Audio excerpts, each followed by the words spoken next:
It was a little past 1 in the morning, and I still hadn't managed to fall asleep.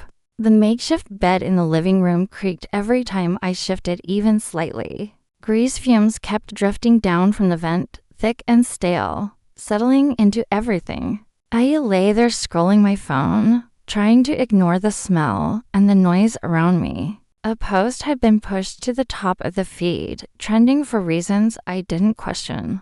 How do you keep someone working for you without giving them equity? The title read. I was already about to swipe past it, not interested in another cynical startup thread. Then I saw the profile picture, and my thumb froze halfway across the screen. 2 hands clasped together, silhouetted against soft light, a photo I had taken myself 5 years ago, on a day that used to mean something entirely different to me. I tapped into the thread without thinking, a quiet tension building before I understood why. The first few replies were ordinary, the usual mix of jokes, advice, and hollow cynicism. Then I saw one comment that made my chest tighten before my mind caught up.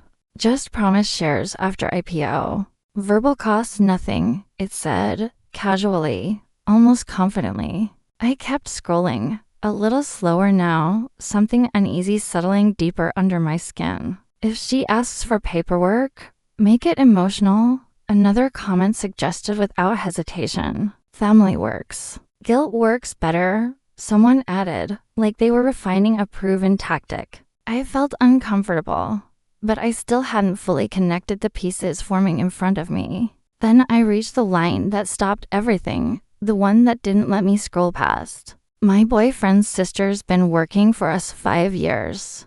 $3,000 a month. She even pays us rent. It continued, like it was something efficient, not something cruel. 10%.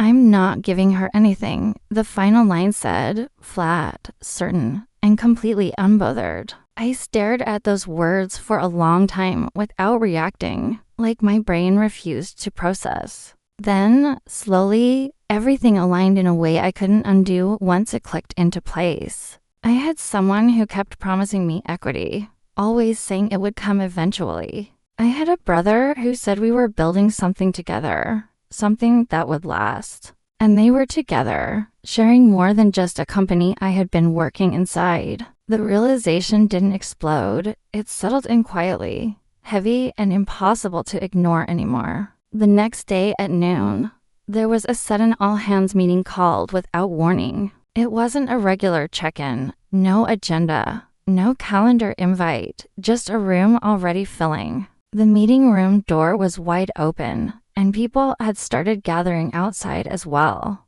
Some were already holding their phones up, sensing something worth capturing before it unfolded. She stood at the front, dropped a file onto the table, and let the sound land. Who accessed the core files? She asked, her voice low, controlled, almost deliberately calm. No one answered, not immediately, the silence stretching just long enough to feel intentional. She waited a second, then lifted her gaze and fixed it directly on me without hesitation. Emily, she said, just my name. Nothing more, nothing less, but it was enough. Every head in the room turned toward me at once, chairs scraping loudly across the floor. I hadn't even stood up yet when Ethan walked over and stopped beside me. You want to explain, he said, his tone even, but the meaning unmistakably clear. I said it wasn't me, my voice steady even if everything else felt slightly off balance. Finance stepped in almost immediately, like they had been waiting for that exact moment. The latest version was found on your device, someone said, too quickly to feel coincidental. A quiet laugh came from somewhere in the room, light but sharp enough to land. Well, that's convenient, another voice added, not even trying to hide the implication. I looked at her again, but she didn't interrupt anyone or correct anything being said. She just watched, like she was waiting for me to make the mistake they needed.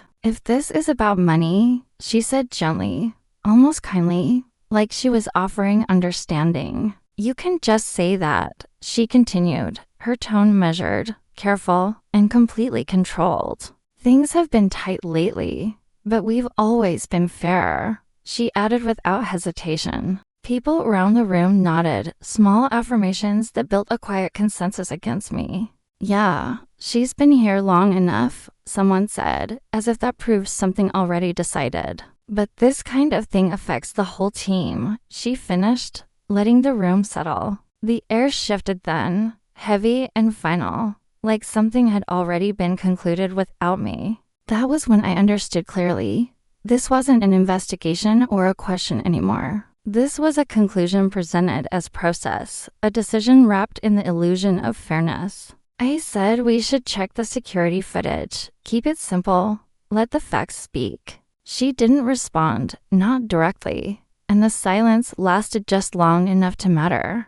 Ethan spoke before she could, stepping in quickly like he had done this before. That's not something you get to decide, he said, his voice sharper this time. Don't make this bigger than it needs to be, he added, almost as a warning. Someone laughed again, softer this time, like the outcome was already obvious to them. She's getting defensive, another voice said, not even bothering to lower their tone. I didn't say anything else after that, and I didn't try to argue or explain further. When the meeting ended, no one looked at me directly, but everyone knew the story. The answer had been given, shaped, and accepted before I ever had a chance to respond. That night, nothing had changed in my apartment, but everything felt different inside me. The bed still creaked, the air still smelled, and the space felt smaller than before. I didn't lie down. I just sat there and opened that post again from earlier. There were new updates now, replies added like someone narrating events as they unfolded. She almost made a scene today. One of the newest comments read without hesitation. Good thing he stepped in. Another followed, like it was part of a coordinated script. She folds if you push a little, the last one said, almost casually, like a conclusion. I read through everything without reacting, no anger, no shock, just a steady clarity. Then I started going through my own records, one piece at a time, methodically. Bank transfers, every single month, 3,000, consistent, traceable, undeniable over time. 5 years of entries, all lined up, all telling the same quiet, unbroken story. Rent payments too, 1,000 each month, sent without question, without hesitation. Every transaction documented, every message saved, every promise written, but never fulfilled. She had said cash flow was tight, asked me to hold on just a little longer, said we were building something together, that we would share it when the time came.